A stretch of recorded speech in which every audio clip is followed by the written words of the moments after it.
আমার মনে হয় পৃথিবীতে সবচেয়ে কঠিন যদি কোনো কিছু থেকে থাকে সেটা হচ্ছে নিজের অ্যাকচুয়াল ফিলিংস মানুষকে বোঝানো। আমি যত যাই করে নিই না কেন, আমি কখনো কাউকে বোঝাতেই পারি না আসলে আমার ভিতরে কি চলছে। আমি কখনো কাউকে বোঝাতে পারি না আমি আসলে কি চাই, কোনটাতে আমি খুশি হই, কোনটাতে আমার অনেক কষ্ট হয়। জানি না কেন এরকম হয় আমার সাথে। মানুষ কেন আমার কথা বুঝতে চায় না আমি জানি না। আমি ভীষণ ক্লান্ত। এভাবে কি মানুষকে বুঝিয়ে পারা যায়?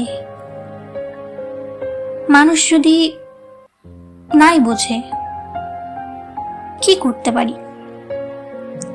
মানুষকে আমি যদি বলি যে এটা করো না, এটাতে আমার অনেক কষ্ট হয়, মানুষ শুনে সেই কাজটা আরো বেশি করে করে। তাই আমার কাছে মনে হয় পৃথিবীর সবচেয়ে কঠিন কাজ হলো মানুষকে নিজের অ্যাকচুয়াল ফিলিংস বোঝানো। কি ঠিক বললাম তো?